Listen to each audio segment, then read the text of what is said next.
They laughed when the single dad showed up in work boots to a luxury blind date.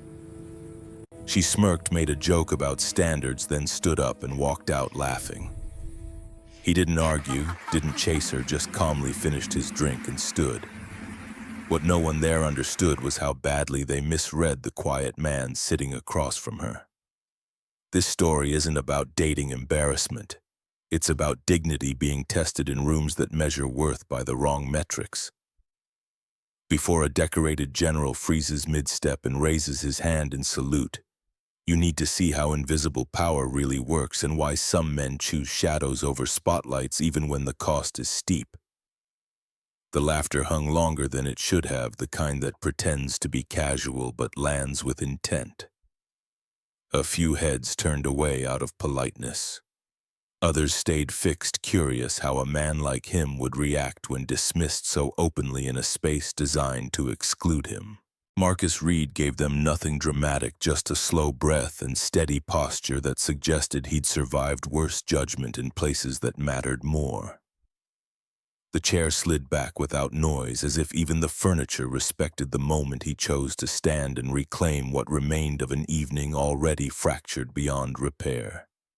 The Riverside Grand Hotel's executive lounge reflected tailored suits and delicate heels on polished marble floors, not scuffed steel-toed boots or maintenance badges clipped near the waist. Every surface gleamed under soft amber lighting that cost more to install than most people earned in a month. Crystal clinked against crystal. Conversations murmured in the cadence of money discussing itself without ever naming the amounts. Marcus stood there as if he had every right to exist in that space. Shoulders level, eyes calm, pulse unhurried despite the spectacle his presence had apparently created for the woman who'd agreed to meet him, and then changed her mind the moment she saw what he wore to earn a living. He was a single father before he was anything else. That truth anchored him more firmly than embarrassment ever could. The quiet discipline in his movements came from years of putting someone else first, from learning that dignity was not something handed out by strangers in expensive clothes, but something carried even when no one was watching, and especially when everyone was. Tonight was not about pride or proving anything to the blonde woman already halfway to the exit. It was about getting through the evening without incident, and going home to his son, who would ask how it went and deserved an answer that didn't carry the weight of his father's disappointment. The lounge staff resumed their routines once it became clear there would be no scene worth reporting. Glassware clinked. Low conversation returned. Somewhere below, the polished ceiling engines hummed and elevators ran, systems working in patterns most guests never noticed. Marcus noticed them all. He always did. It was habit, not curiosity, the instinct to track what mattered before it became urgent, to read the language buildings spoke in vibrations and temperature shifts, and the particular quality of silence that preceded mechanical failure. He turned away from the floor-to-ceiling windows overlooking the Chicago River and headed toward the service corridor.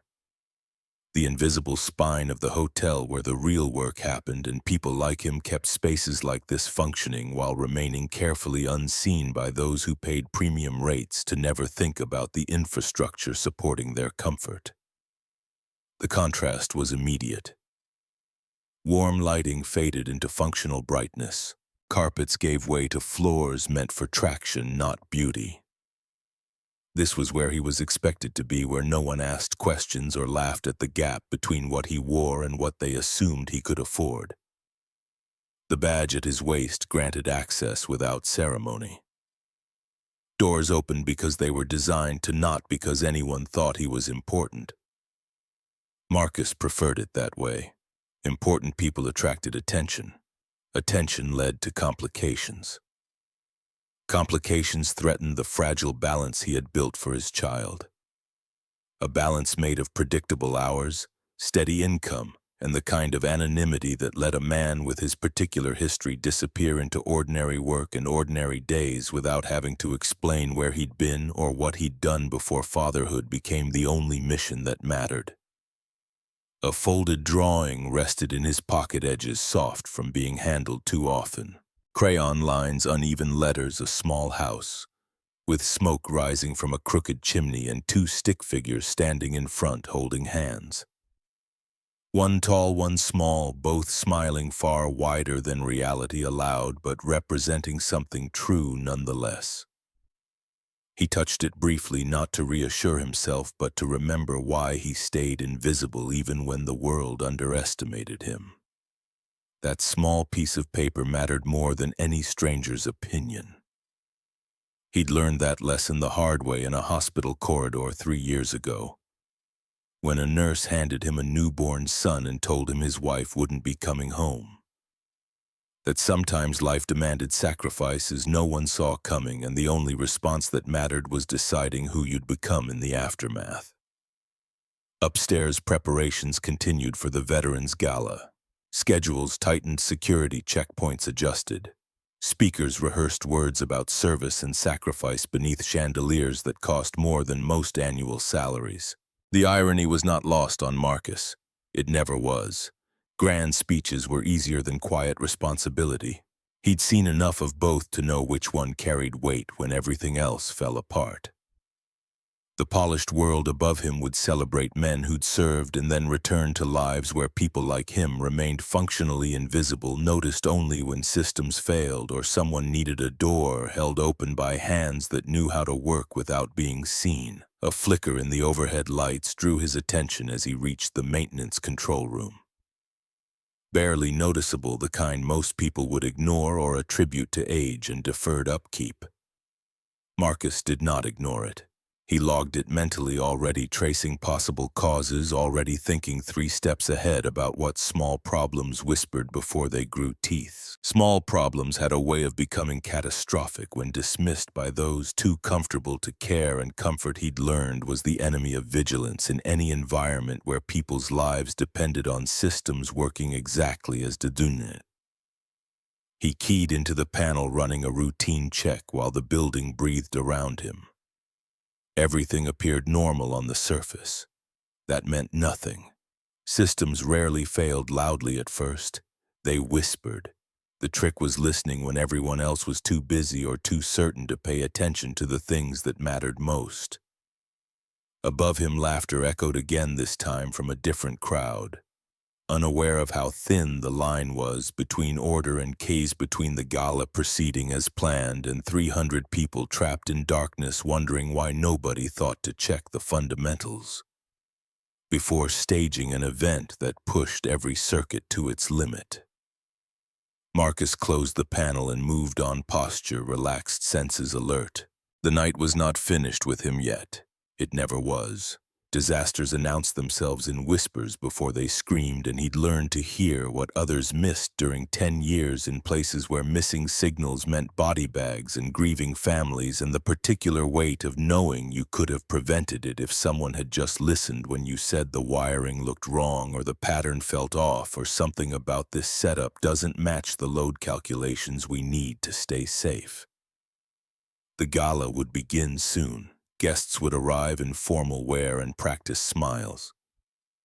Someone would give a speech about heroism and duty.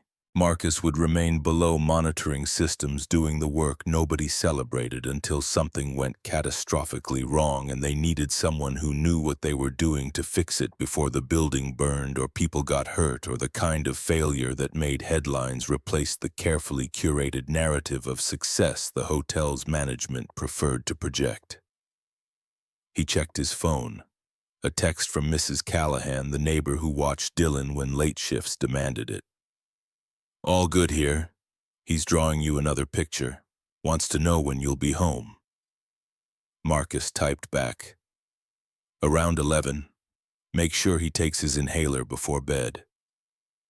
The response came immediately. "Always do. He's a good kid, Marcus."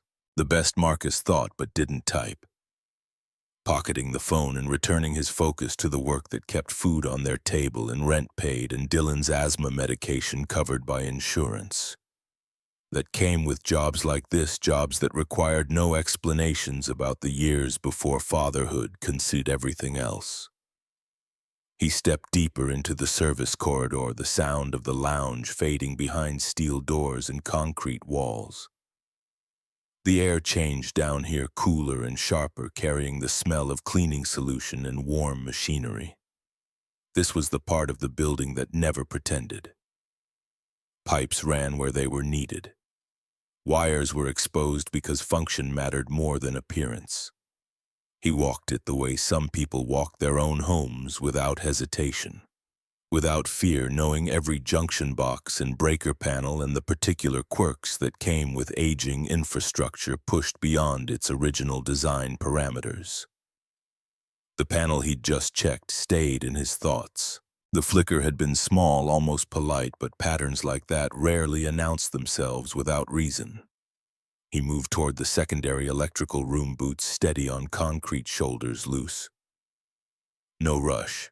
Rushing made mistakes, and mistakes had consequences he could not afford with a 7-year-old waiting at home, who still asked every night if Daddy promised to come back, who still woke sometimes from nightmares about being alone, who carried the legacy of loss in ways that broke Marcus's heart every time he thought about how much Elise had wanted to watch their son grow up and how unfair it was that she'd never get the chance. Inside the electrical room, the hum of systems wrapped around him like a familiar language. He rested one hand against the metal frame, feeling vibration through his palm, measuring rhythm the way he'd learned to in places where reading machinery meant the difference between completing a mission and triggering an explosion that sent everyone home in pieces.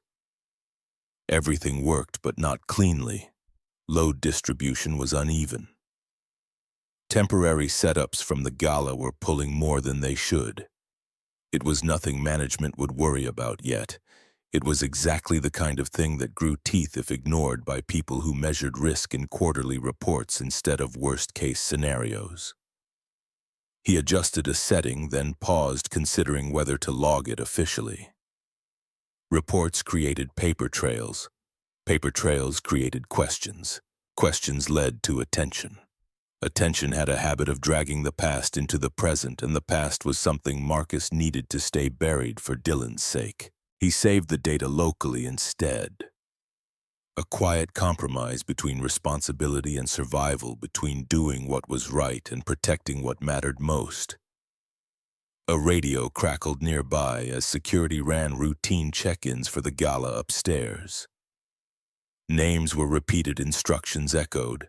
Confidence was thick in every voice, the kind of confidence people carried when they'd never watched everything fall apart despite careful planning and good intentions.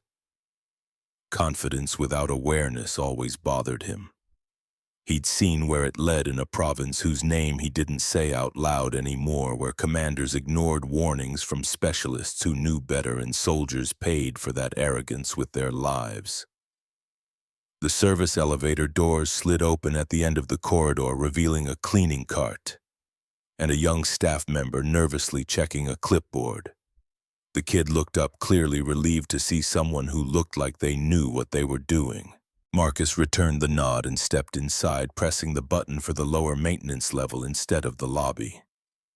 He did not need to be near the gala. Not yet. The elevator shuddered once as it descended.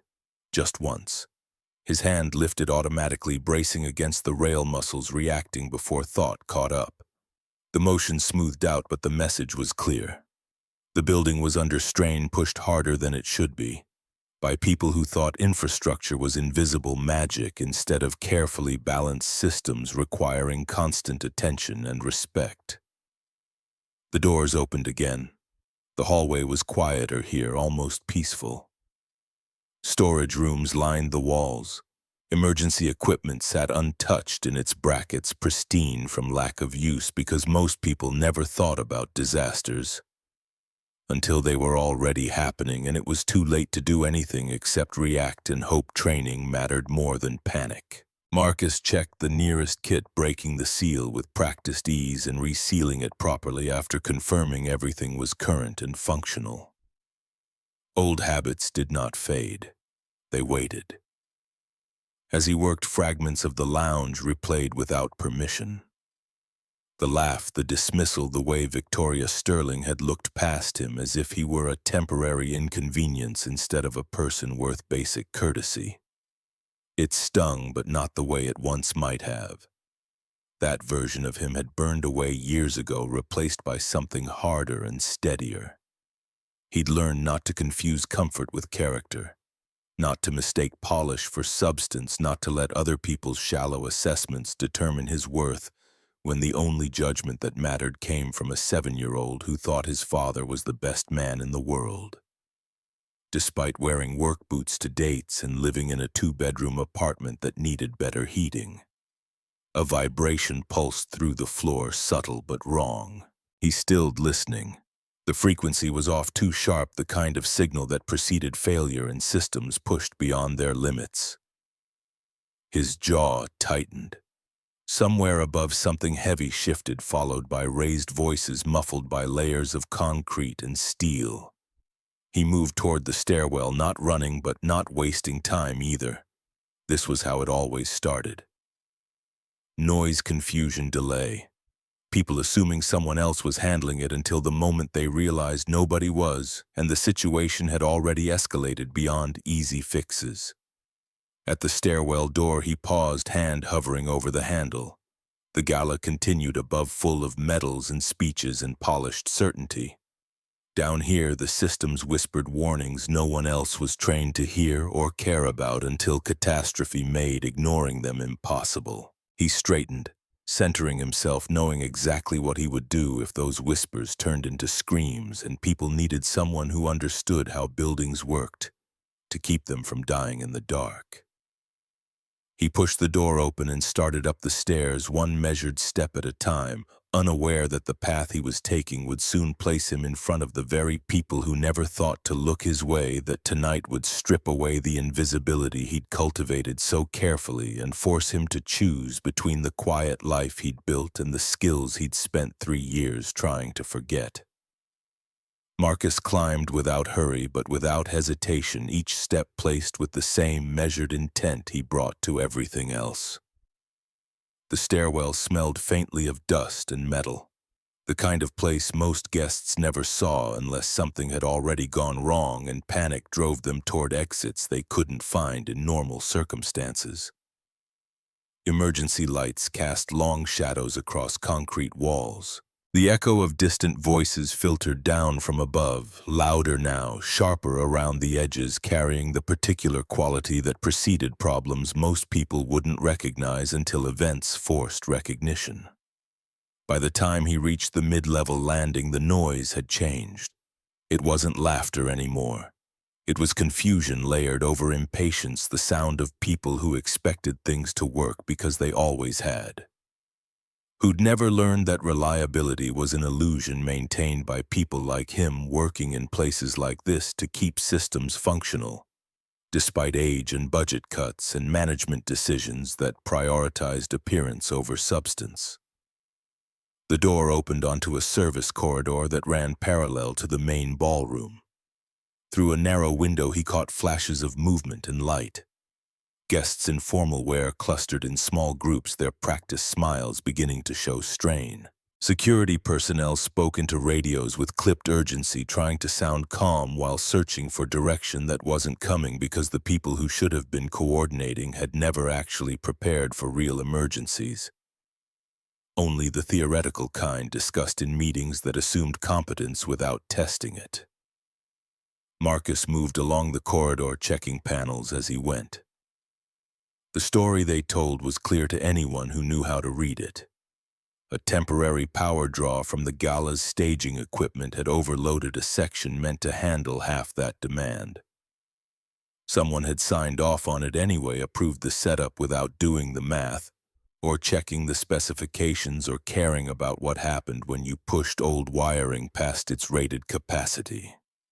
That kind of decision always came from above, from people insulated from consequences by layers of bureaucracy and plausible deniability. He made a quick adjustment, redistributing load just enough to prevent a full outage. Then keyed his radio. The transmission was brief, professional, devoid of emotion that might undermine the message. What mattered was information, not how he felt about management's incompetence or Kellerman's cost-cutting or the way systems failed when people in charge valued profit margins over safety margins. The reply came back distracted, rushed, barely acknowledging the warning. The voice on the other end had already moved on to the next item on a checklist that treated everything as equally important, which meant nothing was actually prioritized, and when the crisis came, they'd be caught flat-footed wondering why nobody saw it coming despite multiple warnings from someone who knew what he was talking about. Marcus closed his eyes for half a second, then opened them again. Being unheard was nothing new. He'd spent 3 years becoming invisible, learning to accept that people saw what they expected to see and ignored everything else, especially expertise that came from sources they'd already dismissed based on appearance or position or assumptions about what maintenance workers could possibly know that executives didn't. He continued forward. The corridor ended near a set of double doors leading into the main ballroom. He stopped short of entering, taking in the scene through the glass. A man in a dress uniform stood near the stage, posture rigid, jaw tight, radiating authority in ways that had nothing to do with the medals on his chest and everything to do with decades spent in environments where authority meant the difference between order and chaos. Even without knowing his name, Marcus recognized the type. Career military, senior officer.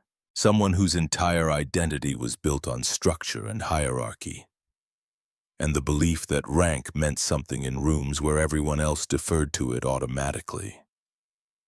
That was General Benjamin Hayes. Though Marcus didn't know the name yet, didn't know their paths would intersect in ways that stripped away carefully maintained anonymity and forced conversations he'd spent 3 years avoiding. For now, Hayes was just another element in a situation growing more unstable by the minute, another variable in calculations that kept adding up to disaster if someone didn't intervene before the whispers became screams. The gala had started 20 minutes ago. General Hayes's speech about service and sacrifice was scheduled for 9 o'clock. That gave Marcus 40 minutes to stabilize systems that shouldn't have been stressed this way in the first place, 40 minutes to prevent the kind of failure that made headlines and ended careers and got people hurt, through a combination of negligence and arrogance that Marcus had seen too many times in too many places to ever forgive. He pulled out his phone and checked the time. 8:20. Dylan would be finishing homework about now, maybe drawing another picture for the refrigerator gallery that had expanded to cover half the kitchen. Mrs. Callahan would make sure he brushed his teeth, took his inhaler, said his prayers that always included asking God to keep Daddy safe and bring him home like promised. The routine never varied. Consistency mattered when a 7-year-old had already lost one parent and needed to believe the other was permanent, reliable, the kind of certainty that survived late shifts and broken dates and nights, when Dad came home smelling like machine oil and exhaustion. Marcus pocketed the phone and returned his focus to the immediate problem. The ballroom's power consumption was creeping higher. He could see it in the way lights flickered at the edges of his vision. The way the air-handling system's hum carried subtle harmonics that indicated strain. Management wouldn't notice. Security wouldn't notice. The guests certainly wouldn't notice until the moment everything failed at once, and they found themselves in darkness wondering why nobody prevented something so obvious. But Marcus noticed. Marcus always noticed. That was the curse of expertise, seeing disasters before they happened and knowing nobody would listen until consequences made listening irrelevant. Because the time for prevention had passed and now everyone was in crisis mode, wondering why they didn't have better systems in place to avoid exactly the situation they were currently experiencing. He made his way back toward the main electrical room, the one that fed primary power to the ballroom and controlled the staging systems that some event coordinator had insisted on using despite warnings about load capacity. The door was locked, which meant Kellerman had been through here implementing his idiotic policy about restricting access to sensitive areas as if keeping people out. Improved security instead of creating bottlenecks when emergencies demanded immediate response. Marcus had keys. Maintenance always had keys even when management pretended otherwise. The lock clicked open. Inside the electrical room told the story management didn't want anyone to read. Temporary cables ran through conduits not rated for the amperage they carried. Junction boxes showed signs of overheating discolored insulation that screamed danger to anyone who knew what they were looking at. The whole setup was a violation waiting to happen, the kind of thing that kept insurance companies awake at night and resulted in lawsuits when inevitability converted potential energy into kinetic disaster. He pulled out his phone and started documenting. Photos of every violation, every substandard installation, every shortcut taken by contractors who'd been hired because they were cheap rather than competent. The pictures would matter later when investigations happened and people tried to spread blame instead of accepting responsibility. Marcus wanted a record, wanted evidence that someone had tried to warn them before everything went wrong, because he'd learned the hard way that memory was a poor defense against motivated denial. A clipboard hung near the door, maintenance logs that should have been updated daily but showed gaps spanning weeks. Someone had gotten lazy, skipped the routine checks, assumed everything was fine because nothing had exploded yet. Marcus flipped through pages until he found what he was looking for: the contractor authorization form for the temporary electrical work. The signature at the bottom belonged to Robert Kellerman, hotel general manager, approving work by a company called Midwest Value Electrical. Marcus pulled out his phone again and searched the name. The company's website was bare bones, no certifications listed, no licensed electricians on staff, just vague promises about competitive pricing and fast turnaround. He dug deeper, finding reviews that painted a picture of corner cutting and code violations and jobs that had to be redone by legitimate contractors after Midwest Value's work failed inspection. This was the company Kellerman had hired to handle electrical upgrades for a hotel hosting 300 people at a gala honoring military veterans. This was the decision that had turned the Riverside Grand into a disaster waiting for its moment. Marcus took a photo of the authorization form, then returned the clipboard to its hook. Evidence secured.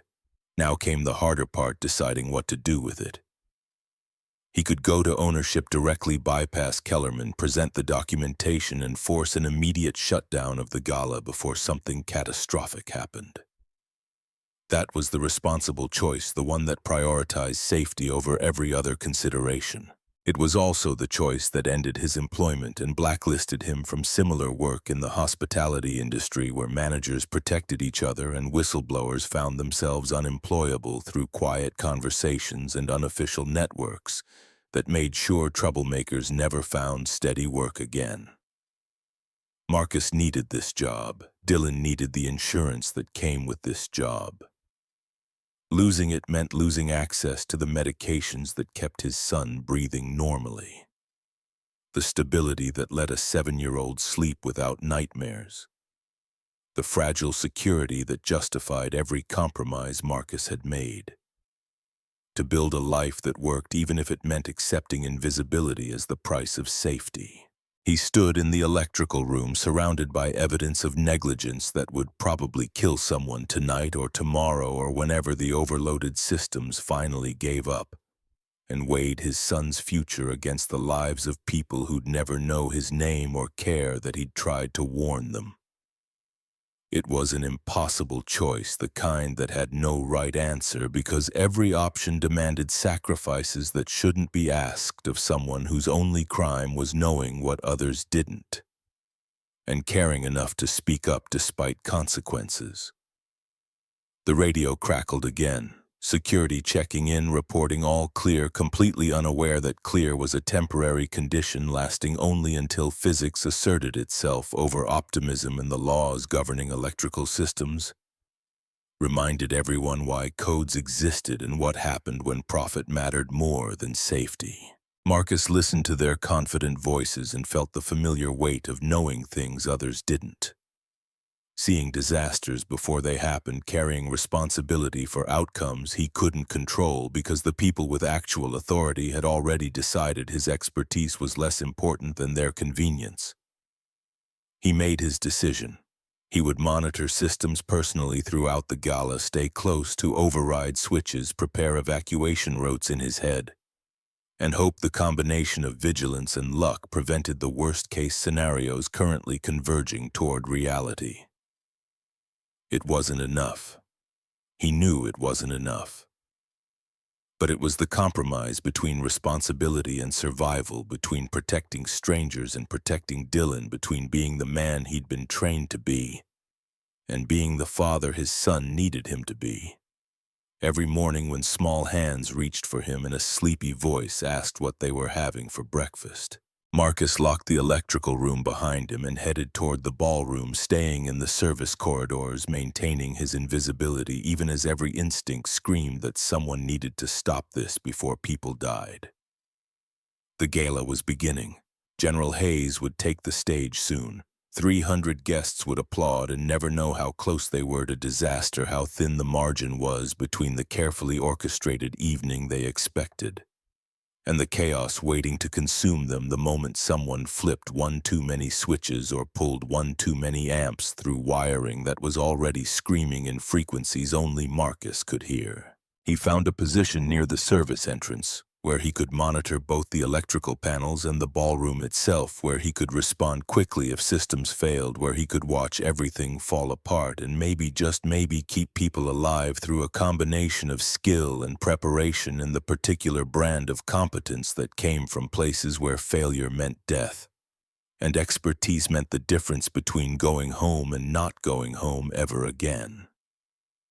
The ballroom was filling now, formal wear and practiced smiles, conversations that sparkled with the kind of ease that came from lives insulated from real hardship. Victoria Sterling stood near the center of the room, commanding attention through sheer presence. Even though Marcus knew she was probably calculating every interaction, measuring each conversation against whatever metrics drove someone who'd built their identity around success and control and never appearing weak in spaces designed to punish vulnerability. She was talking to General Hayes, her posture perfect, her smile calibrated for maximum effect. Marcus watched through the narrow window and wondered what they were discussing.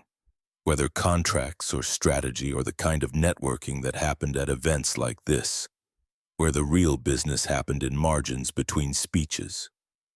He wondered if Victoria remembered the man she'd dismissed an hour ago, if she'd spared even a moment's thought for someone whose appearance didn't match her expectations, or if he'd already been filed away as forgettable, just another mistake in judgment that didn't matter because people like her didn't have to think about people like him once the interaction ended.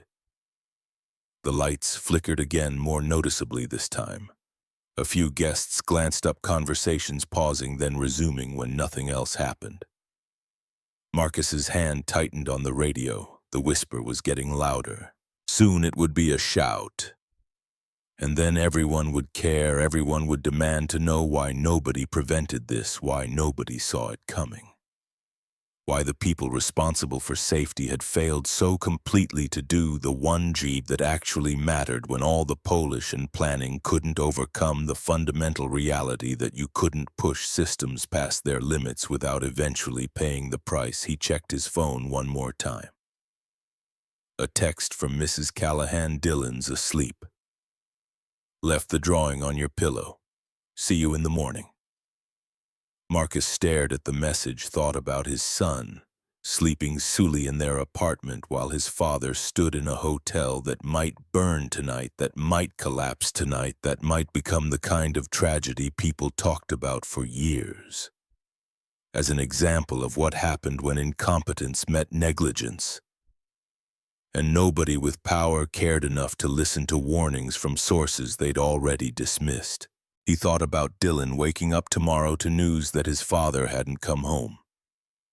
That promises meant nothing when buildings caught fire and systems failed, and the man who'd sworn to always return had died trying to save people who never knew his name. He put the phone away and focused on the panels on the readings that crept higher with each passing minute, on the disaster approaching with mechanical inevitability. While 300 people celebrated service and sacrifice without understanding they were about to experience both in ways none of them had volunteered for. The night was young, the crisis was coming, and Marcus Reed, invisible maintenance worker and former combat engineer, stood in the shadows preparing for the moment when everything he'd run from for 3 years would come roaring back and force him to choose between the life he'd built and the skills that defined who he'd been before loss taught him. The only mission worth dying for was the one sleeping Seeley at home, waiting for Dad to come back like he always did, like he always promised, like he had to keep doing.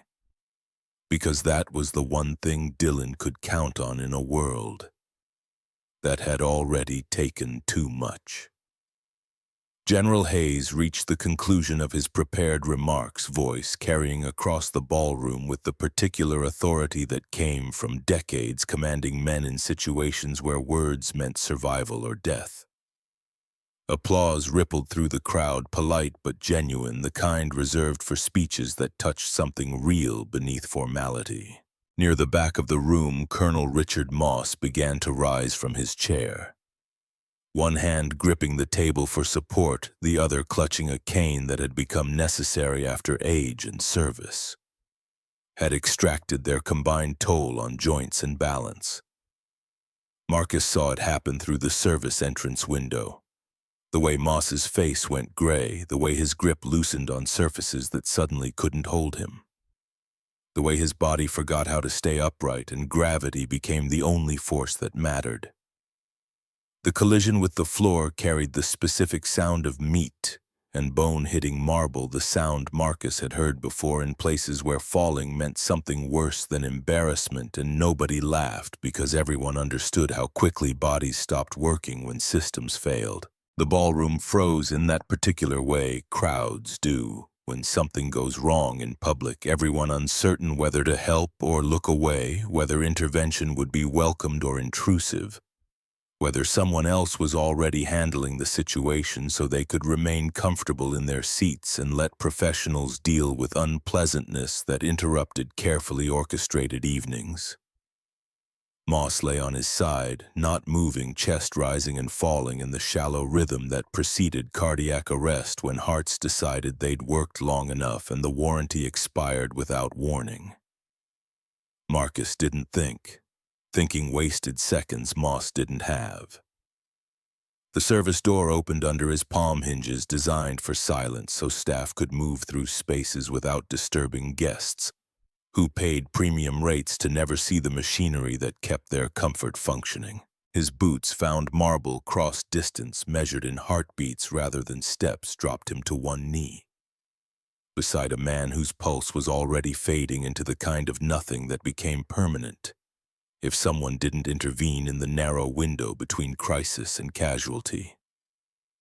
Victoria Sterling stood 3 feet away, phone in hand, paralyzed by the specific helplessness that came when competence meant nothing, because the skills that mattered in boardrooms couldn't restart hearts or clear airways or make bodies obey commands they'd stopped following.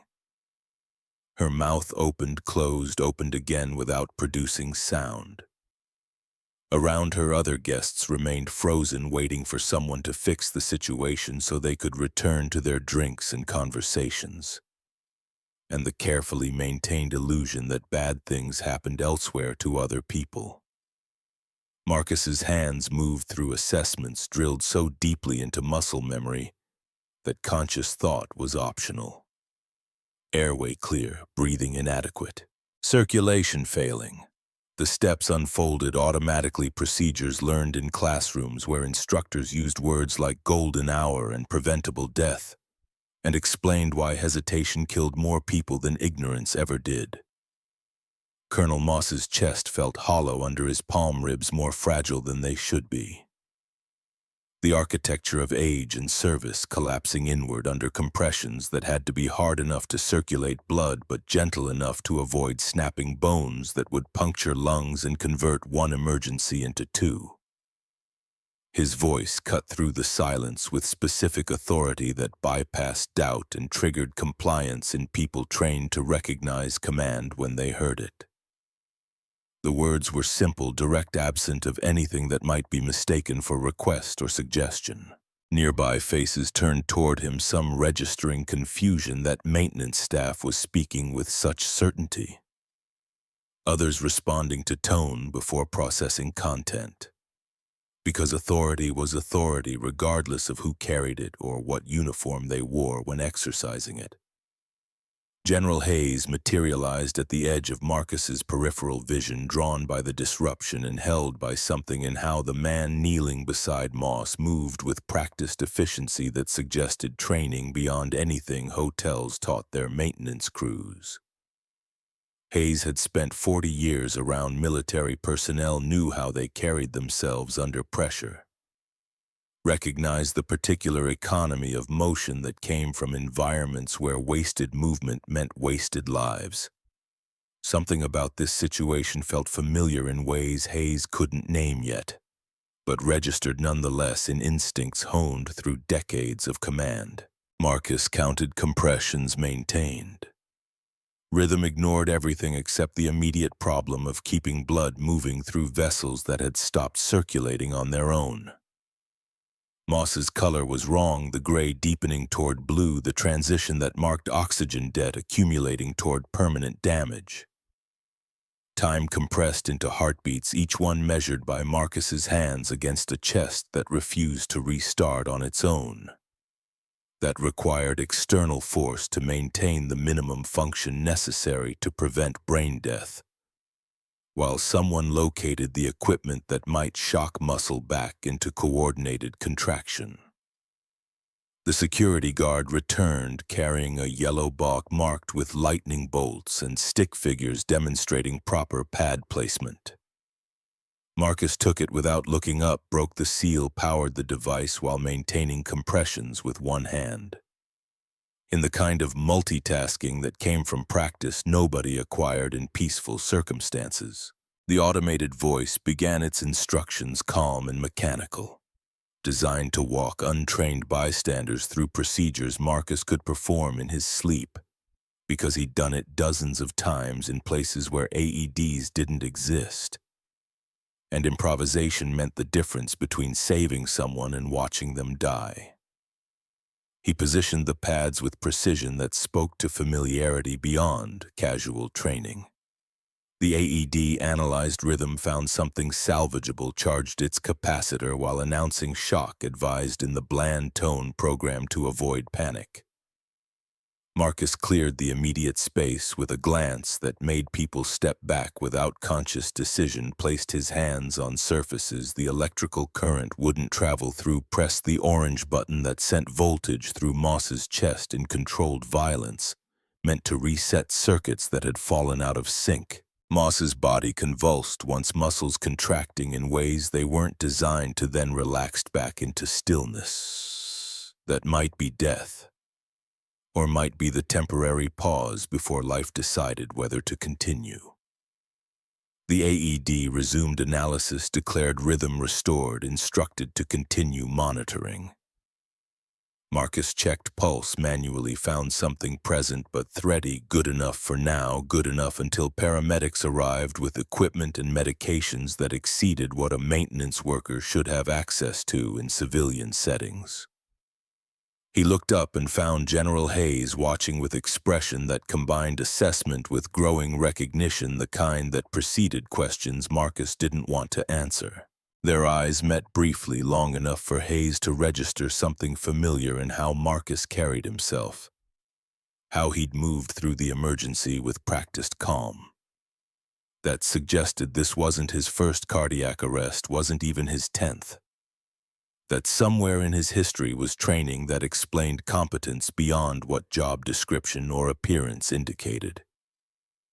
Before Hayes could speak, Marcus was already standing, already turning toward the veteran whose life he'd just extended, already deflecting attention in ways that had become automatic over 3 years of deliberate invisibility.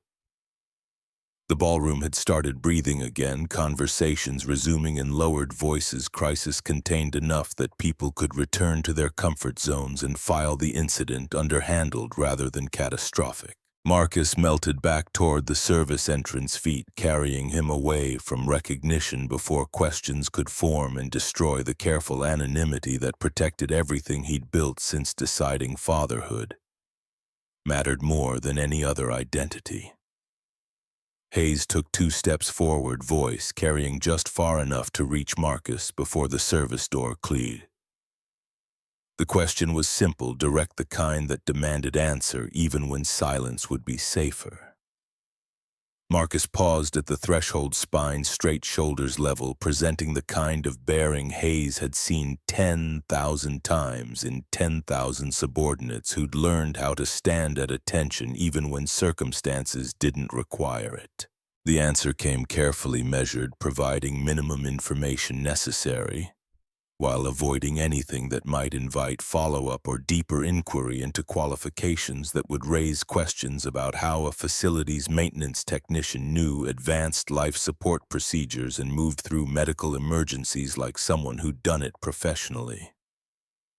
Hayes absorbed the response without immediate reaction, filing it somewhere in the mental catalog where observations went, when they didn't quite fit available data, but seemed important nonetheless. Marcus didn't wait for further conversation. The service door closed behind him, cutting off the ballroom's warmth and light, returning him to corridors where nobody questioned who he was or what he knew. Because these were spaces designed for people who worked rather than people who watched. His hands were shaking now, the adrenaline dump arriving after action rather than during it. Body processing stress once immediate danger had passed, and consciousness had bandwidth to acknowledge how close Moss had come to dying on marble floors while 300 people stood around waiting for someone else to fix it. He leaned against the wall, taking 3 slow breaths that were supposed to calm his heart rate, but mostly just reminded him how tired he was, how the day had started with humiliation and evolved into life or death decisions and still wasn't over, because the electrical systems he'd been monitoring were approaching critical thresholds that nobody upstairs cared about until failure made caring mandatory. The radio at his belt crackled with routine check-ins, security personnel reporting all clear from posts around the hotel, completely unaware that clear was temporary and crisis was still approaching with mechanical certainty. He checked his phone. 8:43. Dylan would be asleep by now. Small body curled around the stuffed elephant that had belonged to Elise and still carried faint traces of her perfume, even after 3 years of washing and hugging and serving as security blanket against nightmares about loss. Mrs. Callahan would be reading in the living room, keeping watch until Marcus came home, because she'd known them since Dylan was born, and had appointed herself unofficial grandmother to a boy who needed family, even if it wasn't blood. Marcus typed a quick message. Rough night. Going to be late. Make sure his inhaler is on the nightstand. The response came immediately. Already there. You okay? The question was harder to answer than it should be. He settled for managing. Thanks for everything. You're a good father, Marcus. Elise would be proud. The words hit harder than they should, opening spaces he usually kept closed during work hours when staying functional meant not thinking about all the things Elise would never see, all the moments she'd miss, all the ways Dylan would grow up without his mother because sometimes bodies failed and medicine couldn't fix it. And loving someone didn't protect them from dying anyway.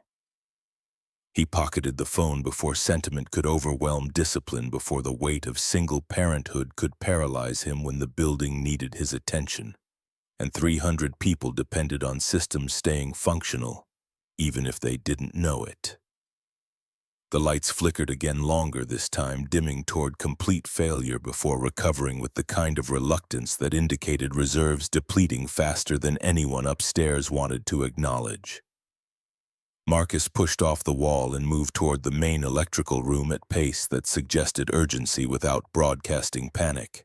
The situation was deteriorating on schedule following the trajectory he'd predicted, based on load calculations and stressed systems and the fundamental reality that you couldn't push infrastructure past design limits without eventually triggering cascade failure.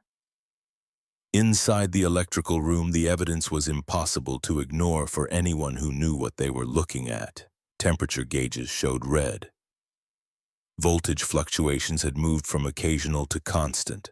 The smell of overheating insulation carried the specific chemical signature that preceded fires when wiring exceeded thermal limits and protective coatings broke down under sustained abuse.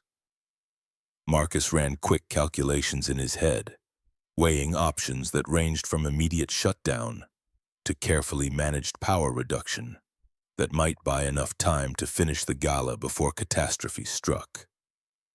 The choice was stolen from him by physics asserting itself over optimism. Main power failed with the suddenness that characterized total system collapse, the kind where cascading problems reached critical mass, and every circuit breaker decided simultaneously that continuing to function would cause more damage than stopping. The electrical room went dark except for battery-powered emergency lights that cast everything in sickly green glow designed to prevent panic while providing minimum visibility for essential operations. His radio exploded with voices, security and staff and management all trying to understand what had happened and who was responsible and what the plan was for restoring normalcy to an event that had just transitioned from carefully controlled to barely contained chaos.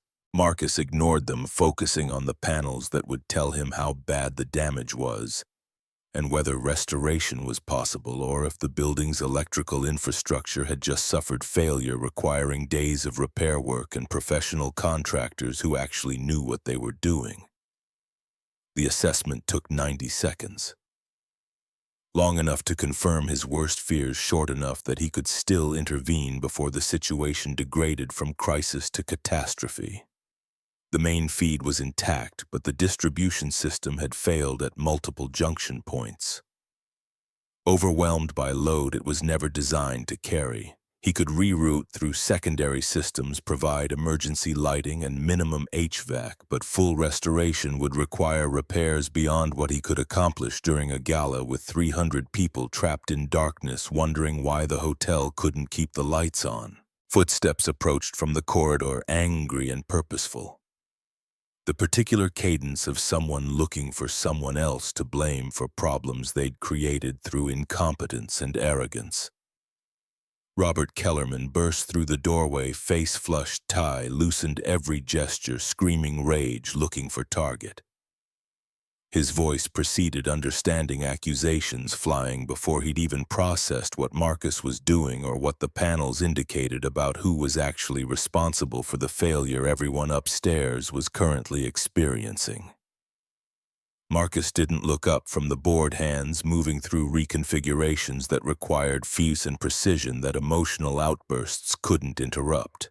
His response was flat, absent of anything that might be mistaken for apology or acceptance of blame.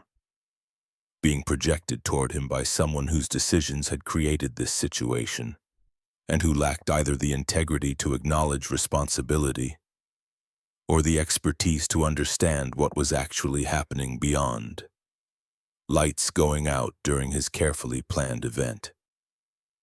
Kellerman's accusations escalated, incorporating threats about termination and lawsuits and making sure Marcus never worked in hospitality again.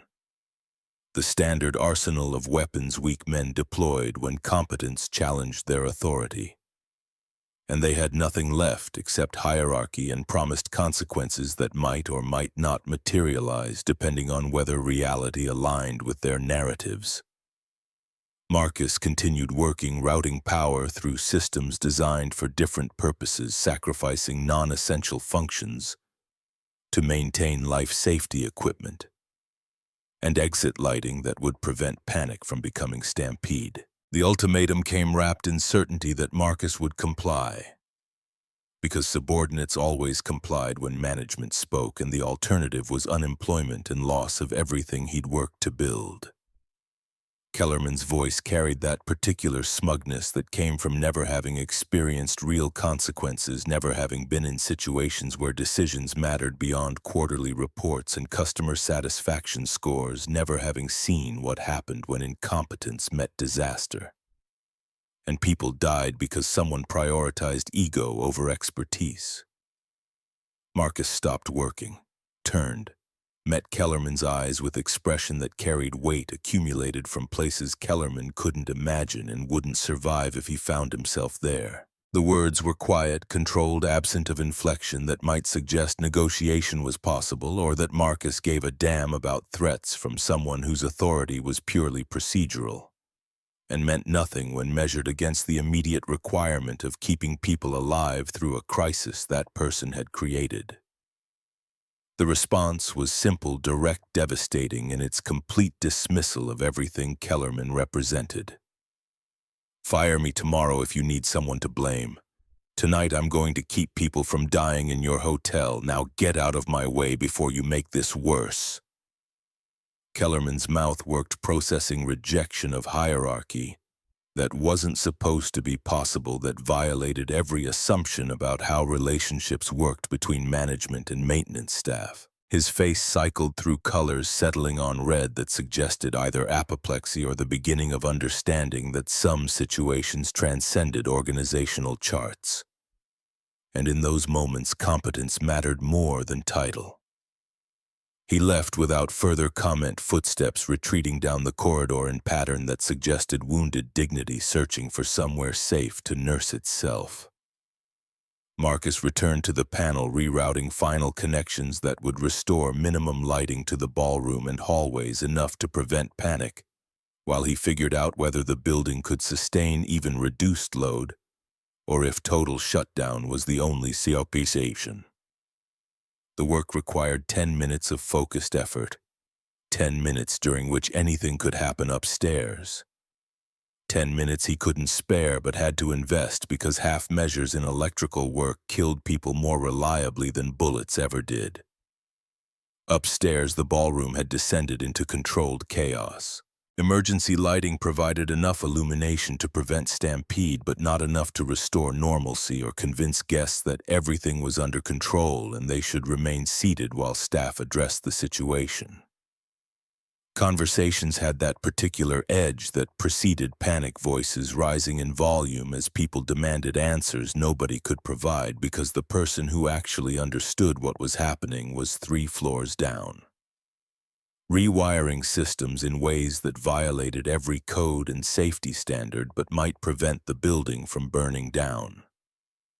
Victoria Sterling found herself moving without conscious decision, responding to crisis in ways her corporate training had never prepared her for, but that aligned with something deeper than professional competence. Elderly veterans were struggling to navigate in reduced lighting.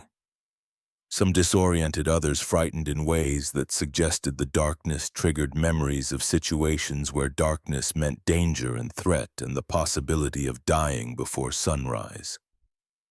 She began organizing them, speaking in calm tones that borrowed authority from crisis rather than position, directing them toward exits that glowed softly in emergency lighting, designed to prevent exactly the kind of panic that would get people killed.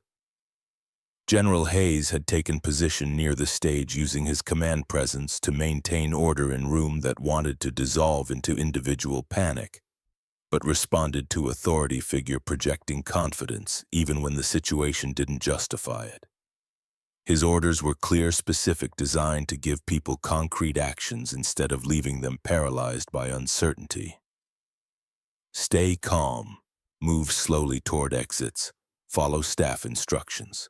The message repeated in variations that kept people focused on immediate steps rather than hypothetical disasters their imaginations wanted to construct. Through the narrow window of the service corridor, Victoria caught glimpses of Marcus working in the electrical room, hands moving with purpose through tasks she didn't understand but recognized as essential.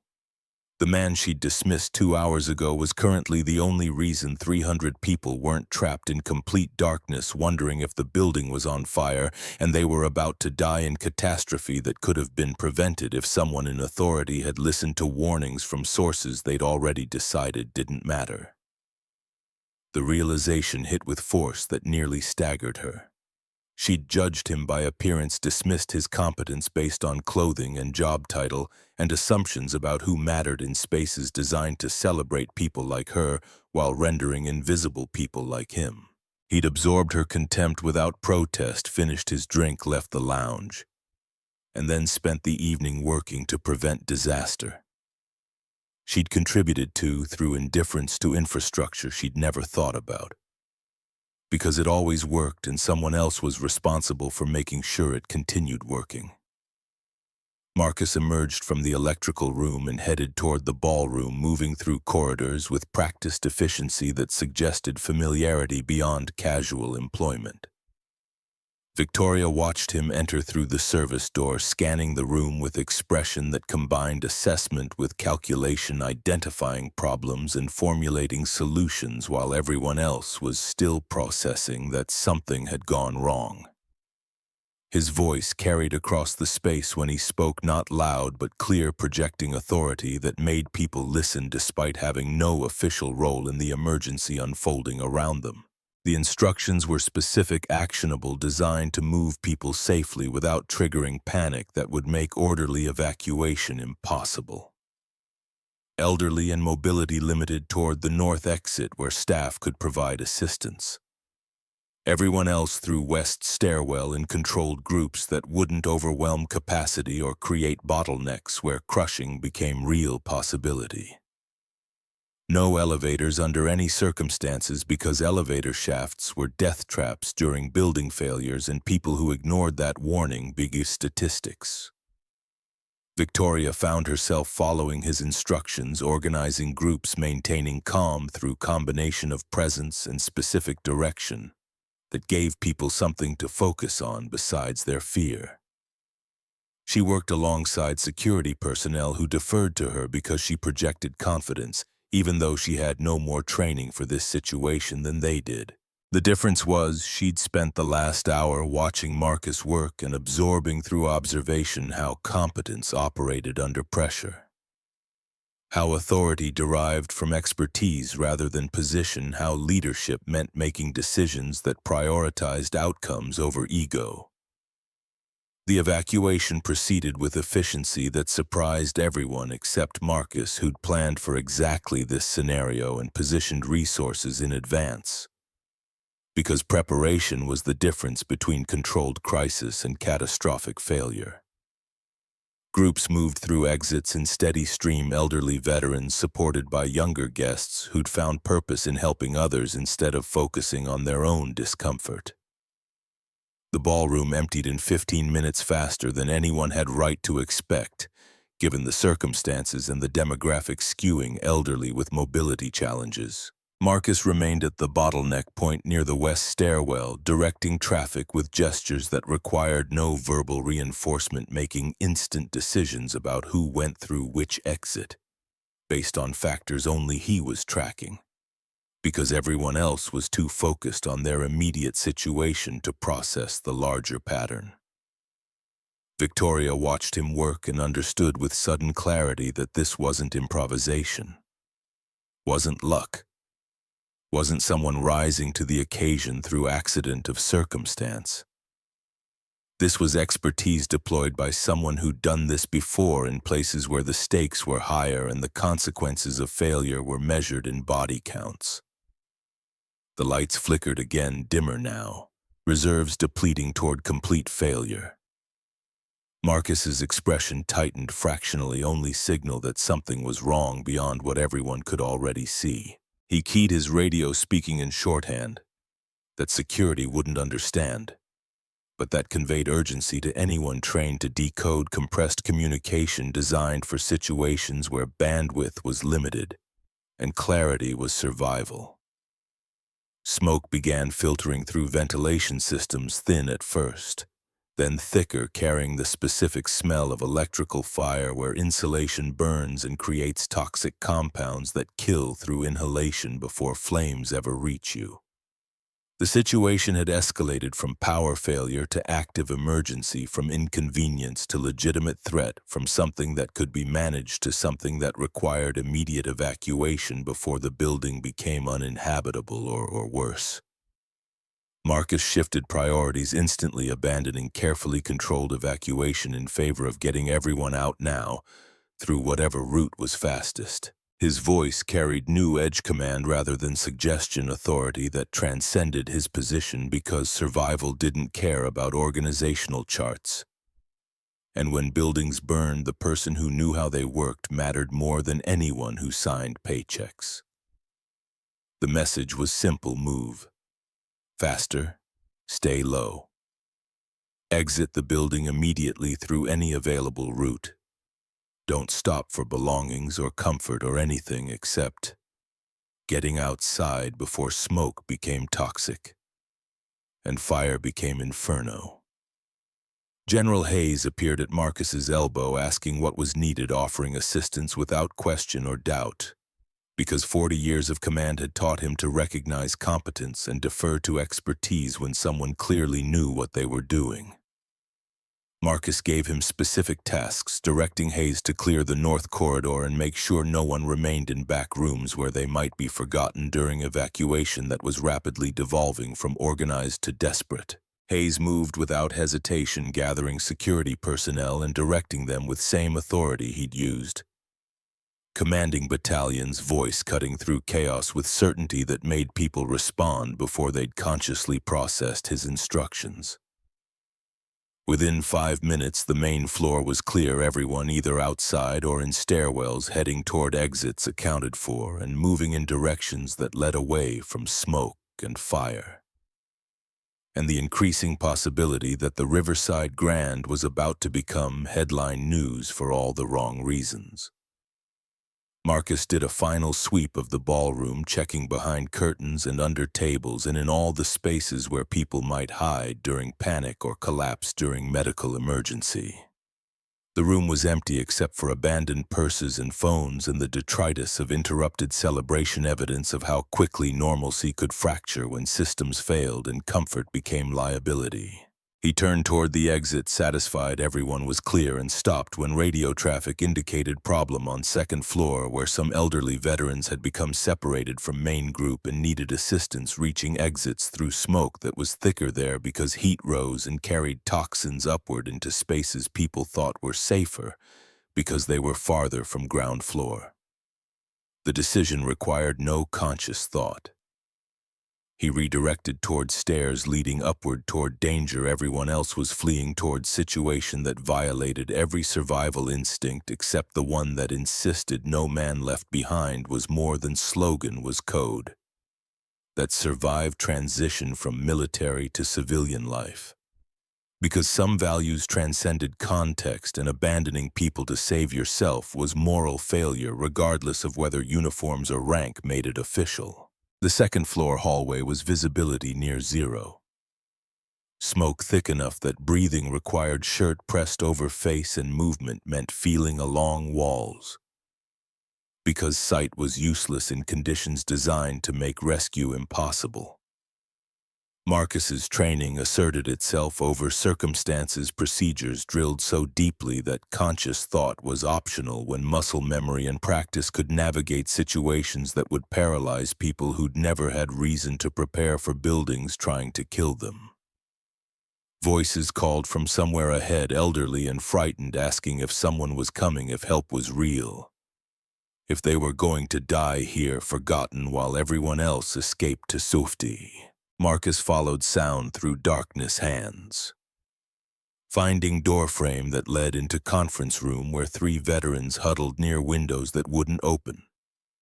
Because modern buildings sealed occupants inside for climate control and energy efficiency. Without considering what happened when inside became death trap. The oldest among them was Colonel Bennett, wheelchair-bound, unable to navigate stairs without assistance that hadn't arrived when evacuation began because procedures assumed everyone could self-evacuate and forgot that age and injury created limitations that transformed crisis into catastrophe. Marcus assessed situation in seconds. 3 men, 1 wheelchair, smoke getting thicker stairs, the only exit because elevators were death and windows were sealed, and remaining here meant dying when fire reached this floor and consumed everything combustible, including people who'd stayed put waiting for rescue. He gave them instructions, clear and direct, no room for negotiation or doubt. Bennett in the wheelchair would be carried by Marcus. The other 2 would follow, hands on Marcus's shoulders, maintaining contact, so no one got separated in smoke that was now thick enough that visibility was measured in inches. They would move slowly but steadily toward stairs, descend 1 level, exit through north corridor that should still be clear. Questions were forbidden, compliance was mandatory, hesitation was death. Bennett protested weakly, arguing his weight made him burden that would slow everyone down. That Marcus should take the mobile veterans and leave him because saving 2 was better than risking all 4 by trying to move someone who couldn't walk. The protest was brave and stupid and based on calculus that worked in theory but ignored that Marcus hadn't come up here to perform triage. Hadn't made the choice to enter burning buildings so he could pick favorites and leave the rest, had spent 10 years in profession where you brought everyone home or you failed, and failure meant living with the knowledge that someone died because you'd made calculations about whose life mattered more. His response was short, final, absent of anything that invited debate. We all go together or we all stay here. Your choice, Colonel, but make it fast because this building is trying to kill us and I'd prefer not to let it. Bennett nodded, understanding in his eyes that suggested he recognized authority that came from places where decisions like this were routine and arguments about worth were luxuries nobody could afford. Marcus positioned himself, lifted Bennett from wheelchair with mechanics that prevented back injury while maintaining balance in conditions where falling meant failing, meant losing everyone because one mistake would cascade into catastrophe that made news and destroyed lives and proved critics right. Who'd said Marcus Reed should have stayed invisible instead of trying to be hero? Movement through smoke required faith. That procedure worked when senses provided no useful data. Marcus counted steps, tracked direction changes, maintained contact with walls that guided them toward stairwell that should still be clear but might already be compromised by fire spreading further than anyone had planned for because fires never consulted timelines and buildings burned at rates determined by fuel load and ventilation rather than human convenience. The 2 mobile veterans maintained contact, hands gripping Marcus's shoulders hard enough to hurt, hard enough to provide certainty they were still together even when visibility was nothing and sound was unreliable because smoke played tricks with acoustics. The stairwell appeared exactly where Marcus's count suggested it should be. Door marked by exit sign glowing weakly through haze that reduced everything to shapes without detail. He checked temperature with back of hand. Before opening, confirming the door wasn't super hot and the stairwell hadn't become chimney funneling flames upward. Cool enough. He opened door carefully, checking for smoke or heat that would indicate stairwell was compromised. Clear. They descended in formation that moved slowly but never stopped, never hesitated, maintained steady pace that got them down 1 floor and through door into north corridor that was clearer than hallways they'd left behind. General haze materialized from smoke like apparition, flanked by firefighters whose arrival Marcus hadn't noticed, because he'd been focused on things more immediate than whether help was coming or whether rescue would require self-sufficiency.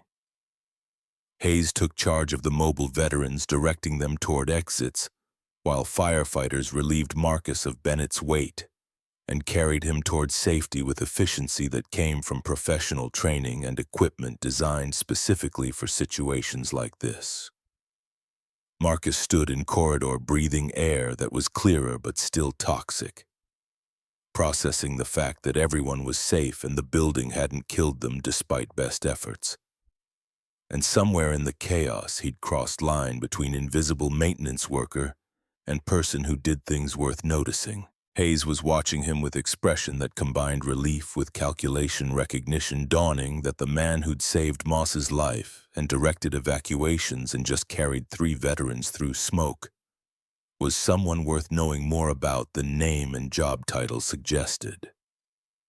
Before Hayes could speak, Marcus was moving again, heading back toward electrical room because fire was contained but not extinguished and systems were still unstable, and his job wasn't finished just because people were safe. Celebration could wait. Analysis could wait.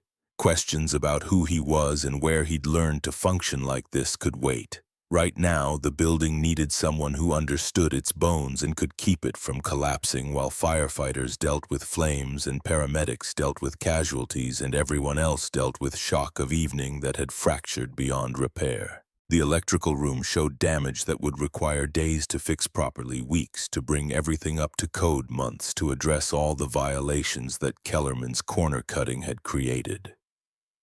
Marcus documented everything with phone camera, capturing evidence that would matter when investigations happened and blame was distributed, and insurance companies tried to determine liability for disaster that never should have happened if people in authority had listened to warnings from sources they'd dismissed as inconvenient.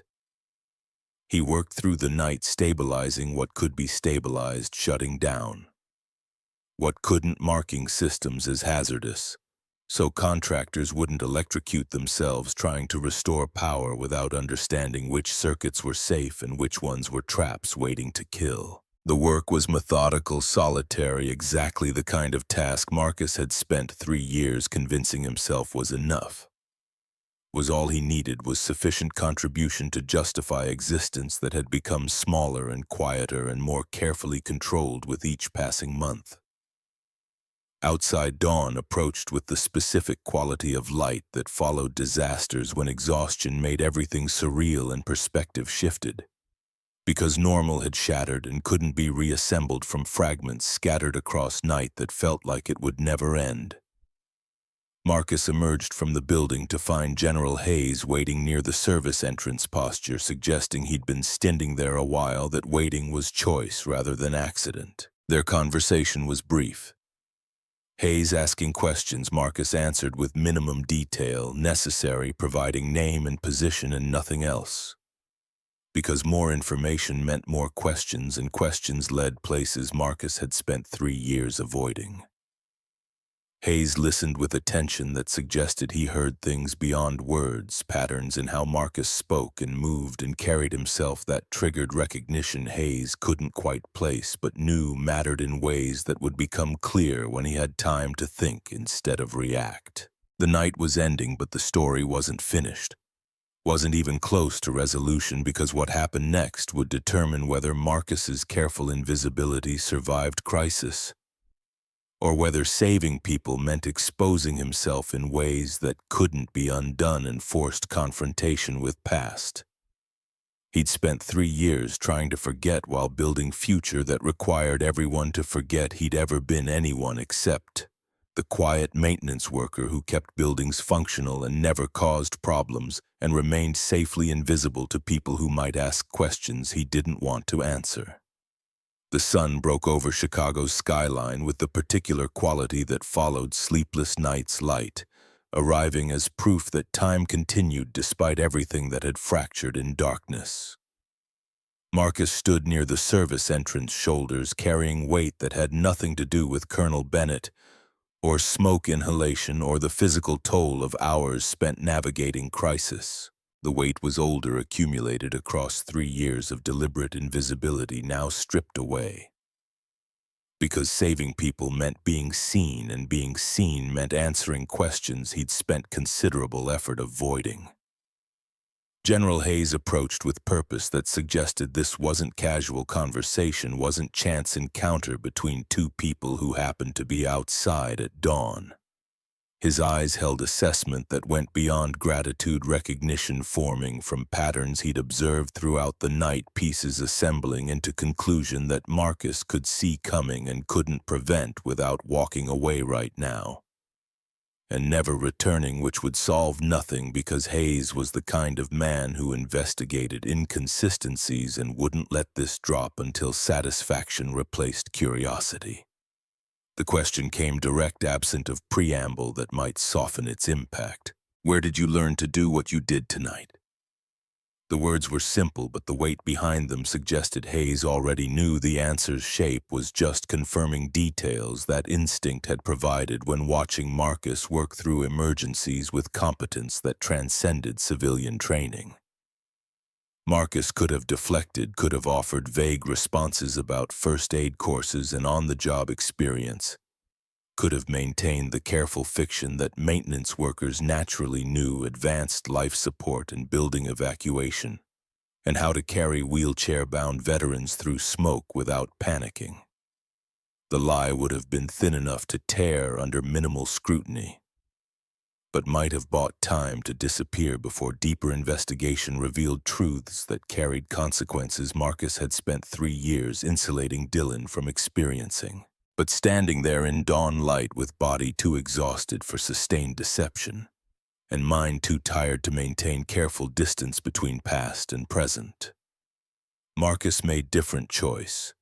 The truth came measured in minimum detail, necessary, providing framework without specifics, confirming Hayes's suspicions without offering ammunition for questions that would require answers Marcus wasn't willing to give about places he'd been and things he'd done when wearing different uniform and answering to different authority: Army, combat engineer, EOD specialist, 10 years, staff sergeant, honorable discharge. The information arrived as data points rather than story facts stripped of context that might invite emotional response or deeper inquiry into why someone with that background was working maintenance at hotel and living invisibly when skills like his typically translated into careers that offered better compensation and public recognition. Hayes absorbed each piece, face registering nothing except attention that suggested processing beyond what words explicitly conveyed. The follow-up was inevitable. Why maintenance? Why here? Why deliberately underemployed when defense contractors paid premium rates for expertise Marcus had demonstrated throughout the night? Hayes didn't phrase it as judgment, just genuine curiosity about decision that seemed irrational from outside perspective, that measured worth in income and title and visible markers of success that Marcus had abandoned when choosing invisibility over advancement.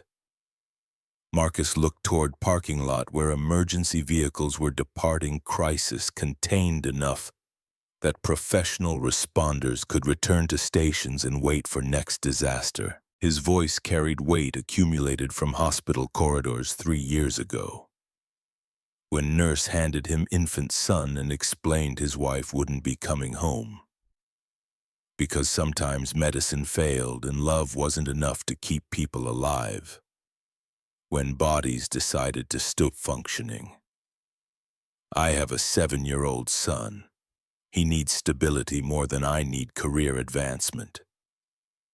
This job lets me be home for breakfast and bedtime. That matters more than money or recognition or anything else people measure success by. The answer landed with finality that foreclosed debate, establishing boundary. Hayes respected even as calculation continued behind eyes that had spent decades evaluating personnel and recognizing when someone's stated reasoning aligned with deeper truth. Hayes nodded slowly, understanding passing between them that transcended words. Because both men had made sacrifices for causes beyond themselves and knew that hierarchy of values looked different when measured against what mattered most rather than what impressed others. Victoria Sterling had been standing near enough to overhear, positioned where dawn light cast her shadow toward them, but didn't quite reach her face. She'd arrived during Marcus's explanation, drawn by need to understand the man she'd dismissed based on appearance, and was now discovering operated according to principles that challenged every assumption she'd constructed about worth and competence, and who deserved respect in spaces designed to celebrate people like her while rendering invisible people like him. Her presence registered in Marcus's peripheral vision, but he didn't acknowledge. It didn't shift attention from Hayes to address woman who'd laughed him out of executive lounge hours before this night had fractured into chaos that proved exactly how wrong her judgment had been.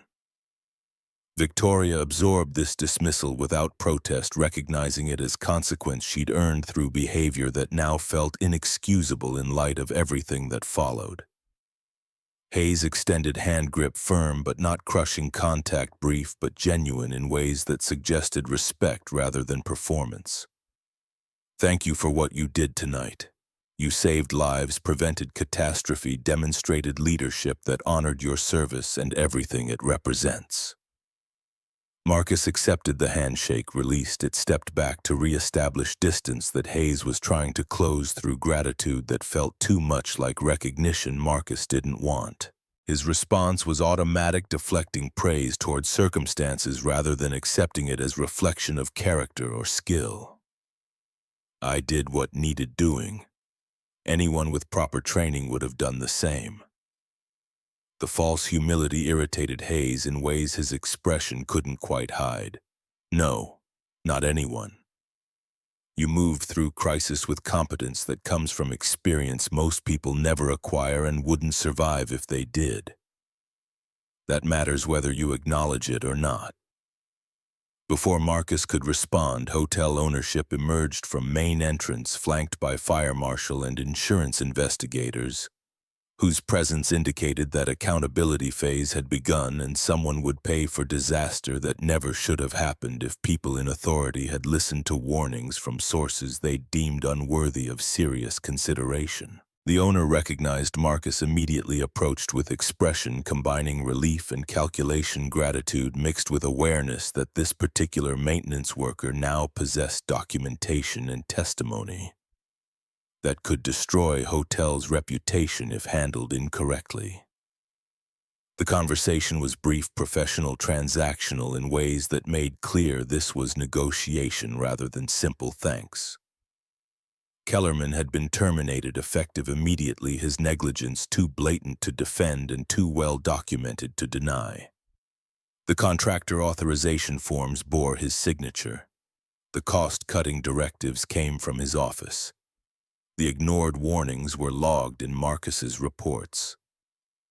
Every thread led back to decisions prioritizing profit over safety, convenience over code compliance, appearance over reality, that buildings required maintenance by competent professionals rather than cheapest available option.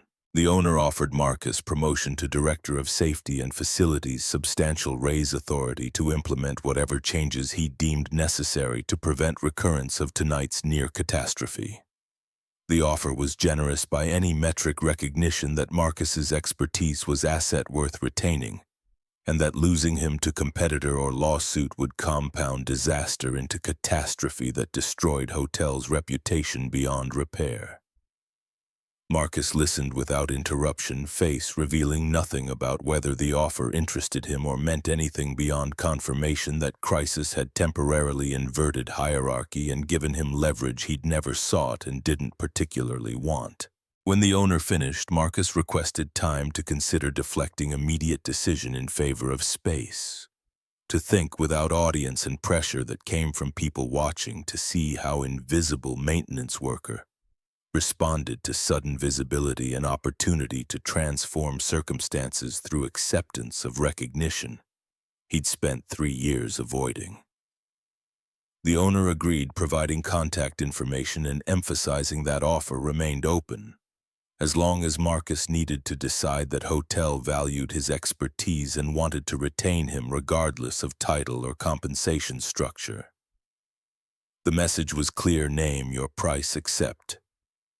Promotion, stay where management could control narrative and prevent his departure from becoming story about how hotel mistreated the man who'd saved everyone when systems failed and incompetence nearly killed 300 people. Marcus pocketed the business card without comment.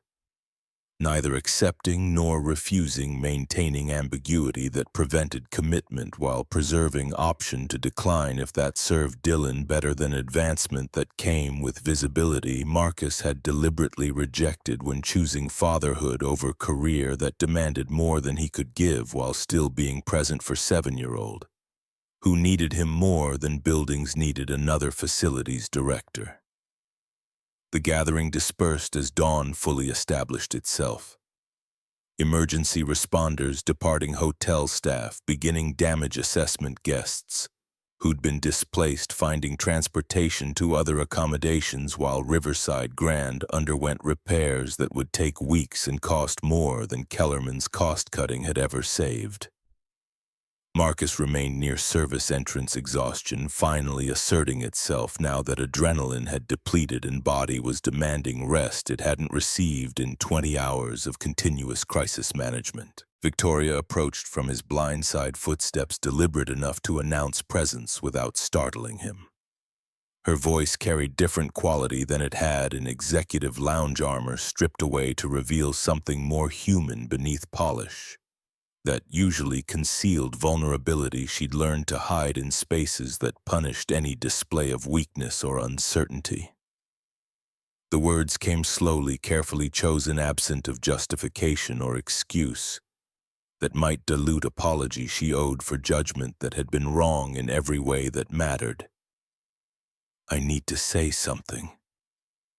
You don't have to respond, don't owe me anything, but I need you to hear this because what I did was inexcusable and you deserve acknowledgement that I was completely wrong about you. Marcus turned, meeting her eyes with expression that combined exhaustion with curiosity about where this was heading and whether it represented genuine remorse or damage control from someone whose professional reputation might suffer if people learned she'd dismissed the man who'd saved them all. He didn't speak, didn't encourage or discourage, just waited to hear what Victoria Sterling thought was worth saying after the night had conclusively demonstrated everything her initial judgment had missed. The confession came raw, stripped of corporate speak that usually insulated her from authentic emotion. She'd judged him by appearance, dismissed his worth based on clothing and job title and assumptions about who mattered in spaces designed to celebrate people like her. She'd been cruel not from malice but from armor she'd constructed after divorce that taught her to measure everyone by surfaces because trusting depth had ended with betrayal that made her question every judgment she'd ever made about character and worth. Tonight had shattered that armor, revealed how thoroughly wrong she'd been, demonstrated that the man she'd laughed out of a lounge possessed competence and courage and leadership that everyone upstairs had needed when crisis arrived, and comfortable assumptions about who had value proved catastrophically inadequate. She'd watched him work, seen how he moved through emergency with expertise that saved lives, recognized too late that she'd become everything she'd hated about people who'd underestimated her, and was now standing in wreckage of her own judgment, asking for nothing except acknowledgement that she understood how badly she'd failed basic human decency. Marcus absorbed this without visible reaction, processing apology that seemed genuine, but arrived too late to undo harm that had been minor compared to everything else that night had demanded. His response was measured, neither accepting nor rejecting her contrition, just acknowledging that she wasn't alone in judging poorly, and that what mattered was how people responded when evidence proved them wrong. Everyone makes mistakes. What you do next is what defines character, not what you did when you didn't know better. The words hit Victoria harder than condemnation would have, grace she didn't deserve, but desperately needed permission to grow past failure rather than being defined by it forever. She nodded, understanding that this was both forgiveness and dismissal, that Marcus was releasing her from guilt, but not inviting relationship or connection that might complicate the careful boundaries he'd established between his life and anyone who threatened the stability Dylan needed. She offered her business card gesture that felt inadequate, but was all she had available. Sterling and Hayes was looking for Director of Security Operations. If he was interested, the position was his no-interview necessary executive-level compensation and authority to build department however he saw fit. The offer wasn't charity or guilt, was recognition of competence she'd witnessed and company's genuine need for someone who understood crisis management in ways that transcended theoretical training. Marcus accepted the card with same non-committal courtesy he'd shown hotel owner, neither accepting nor refusing, preserving option to decline if that served him better than advancement that came with visibility and demands that might conflict with being present for Dylan in ways that mattered more than salary or title. He thanked her politely, stepped back to indicate conversation was concluding, turned toward parking lot where his truck waited to carry him home, to apartment where 7-year-old boy was waking up and wondering if Dad had come home like he always promised. Before he could leave, General Hayes reappeared with delegation that included hotel management, displaced gala attendees, and several veterans who'd been present during the evening's chaos. The group had assembled in lobby waiting for Marcus to return inside for conversation Hayes indicated was important and wouldn't take long but required Marcus's presence, for reasons that would become clear once everyone was gathered. Marcus's exhaustion was visible now, body running on reserves that had depleted hours ago. But Hayes's expression suggested this wasn't optional, that refusing would create complications worse than whatever this gathering required.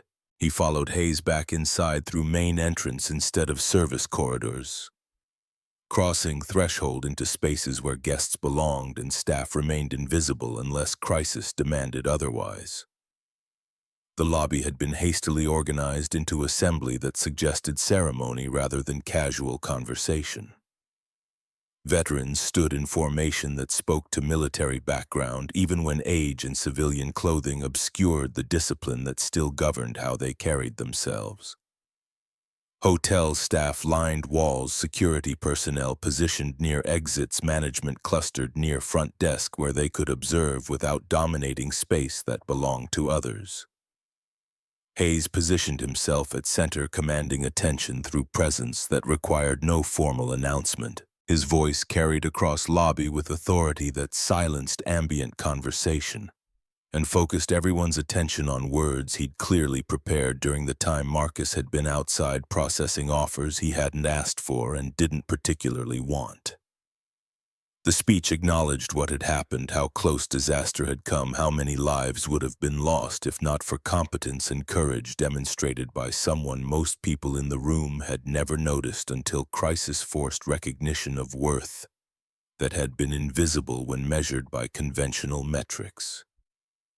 Hayes detailed Marcus's actions, methodically building case that this wasn't luck or accident but expertise deployed by professional who'd spent years learning how to function when everything fell apart and panic paralyzed people who hadn't been trained to operate under conditions where mistakes meant death.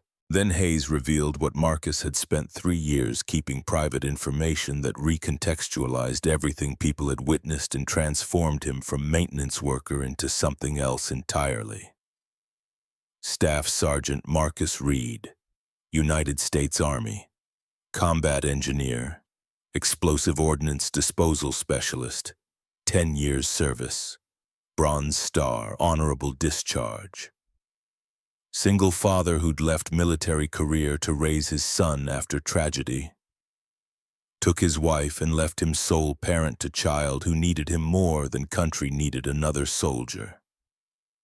The revelation landed like physical force, reshaping how everyone in the room understood what they'd witnessed and who Marcus Reed actually was beneath uniform he wore now and anonymity he'd cultivated so carefully. Faces shifted from curiosity to recognition, to something approaching awe as they processed that the man who'd saved them had done so with skills acquired in places where failure wasn't embarrassment but death. And every decision carried weight measured in lives rather than quarterly reports. Hayes stepped away from center, moving toward Marcus with deliberate formality that suggested this wasn't spontaneous gesture, but planned ceremony that had been building toward specific moment. The general's posture straightened, shoulders squared, hand rising in crisp salute that needed no explanation because everyone present understood military courtesy. Even if they'd never served, the salute held longer than protocol required, sustained acknowledgement that transcended rank and hierarchy, and became something more fundamental about respect between people who'd both served and understood what that service demanded. Other veterans in the lobby responded automatically, hands rising in echo of Hayes's gesture formation, coalescing around shared recognition that Marcus Reed deserved acknowledgement he'd never sought and had actively avoided because visibility threatened stability he'd prioritized above all else. Marcus stood frozen by surprise that rapidly transitioned into understanding that this moment couldn't be deflected or declined, that refusing to acknowledge would dishonor not just himself but everyone who'd raised their hands in gesture. That meant something beyond simple gratitude. He didn't return the salute because he wasn't in uniform and protocol didn't require it, but his posture straightened fractionally, recognition passing between him and Hayes that transcended words and confirmed that some bonds persisted regardless of time elapsed or distance traveled from places where they'd been forged. Dylan would ask about this later, would want to know why people saluted Daddy and what it meant and whether Dad was important like the man on TV had said. Marcus would explain as much as 7-year-old could understand about service and sacrifice, and how sometimes doing the right thing meant other people noticed even when you'd tried very hard to remain invisible because invisibility was protection. And protection was what Dylan needed more than Dad needed recognition. Applause began slowly building until it filled the lobby with sound that felt both overwhelming and insufficient for acknowledging what had happened and what it represented. Marcus endured it with visible discomfort, neither accepting nor fleeing, maintaining presence that satisfied observers while protecting boundaries he'd spent years establishing. When silence finally returned, he spoke briefly, thanking everyone while deflecting credit towards circumstances and training and the simple fact that someone needed to act. And he'd had the skills necessary when crisis demanded response. The gathering dispersed, gradually people returning to their displaced lives while Marcus extracted himself from conversations that wanted to extend recognition into relationship he wasn't interested in pursuing. Victoria lingered near edge of lobby watching but not approaching, understanding that she'd been given her moment and further interaction would violate boundaries he'd established through body language that said clearly he was done with public acknowledgement and needed to return to private life that mattered more than anything that had happened here. Hayes caught him near the exit, final conversation absent of audience or ceremony.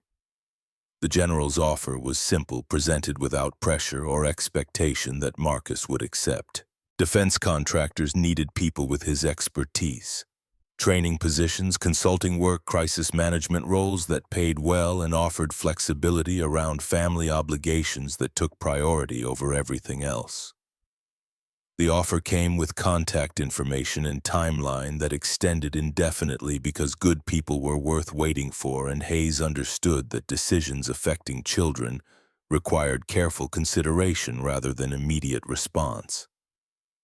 Marcus accepted the business card, third one collected this morning, small stack of opportunities that represented recognition he'd spent 3 years avoiding, and wasn't certain he wanted even now that crisis had stripped away carefully maintained anonymity. He thanked Hayes with genuine respect, promised to consider the offer seriously, excused himself before exhaustion overwhelmed discipline that was barely holding. The drive home occurred in fugue state where consciousness maintained minimal function necessary for safe operation, while mind processed events that had compressed too much experience into too few hours. Sunrise painted Chicago streets in colors that felt unreal light, too bright after nights spent in smoke and emergency lighting in corridors, where visibility was measured in inches rather than miles. Traffic was light, morning commute not yet begun. city still transitioning from night shift to day shift in rhythm. Marcus usually occupied during gap between when most people slept and when they woke. The apartment building looked exactly as it always did.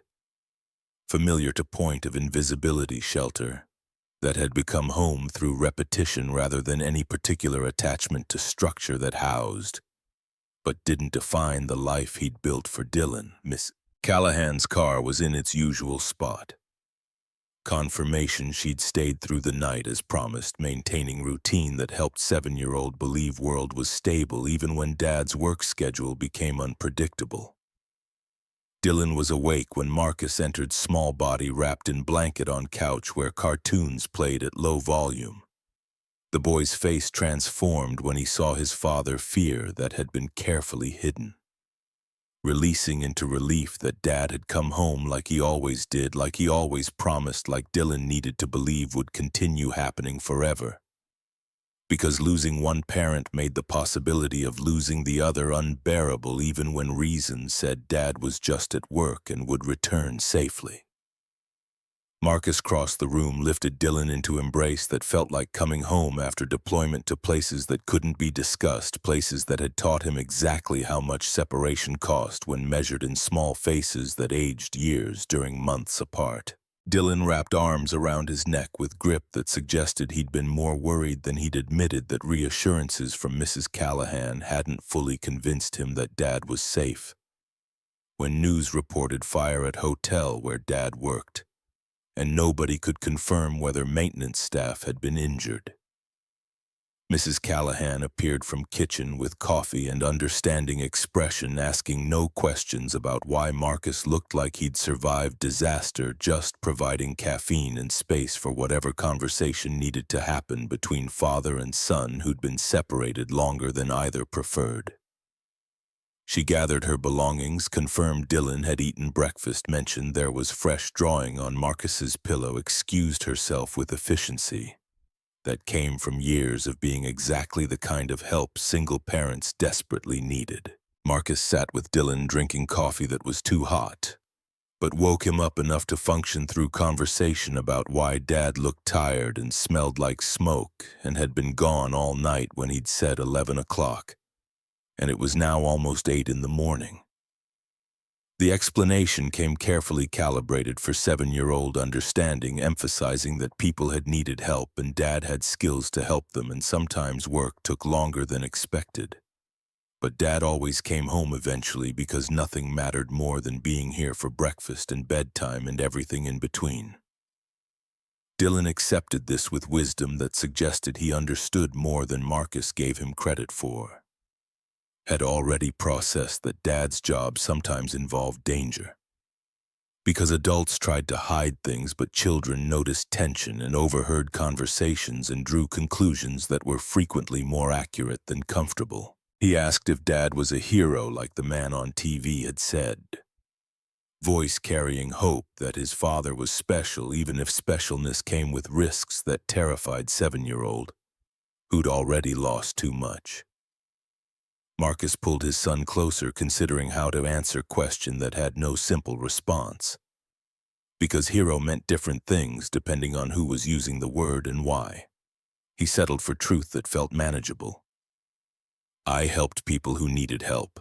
That's what we do when we can, regardless of whether anyone calls it heroic or notices it all. Being there for you every day matters more than anything I did last night.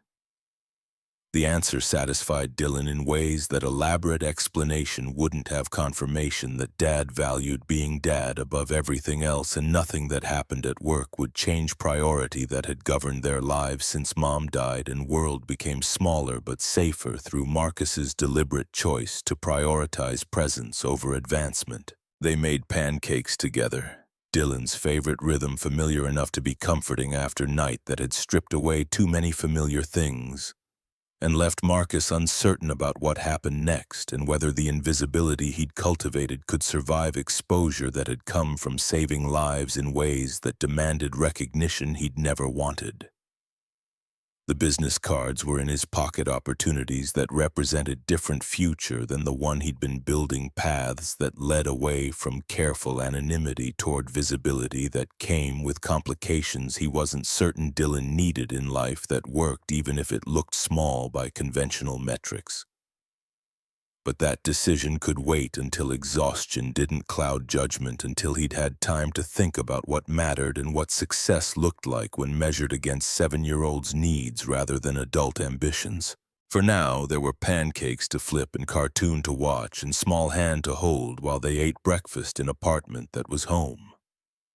Because it contained everything that mattered, even if it would never impress anyone measuring worth by square footage or location or any other metric that forgot the only real measurement was whether people you loved felt safe enough to be themselves without pretending to be more or less than what they were.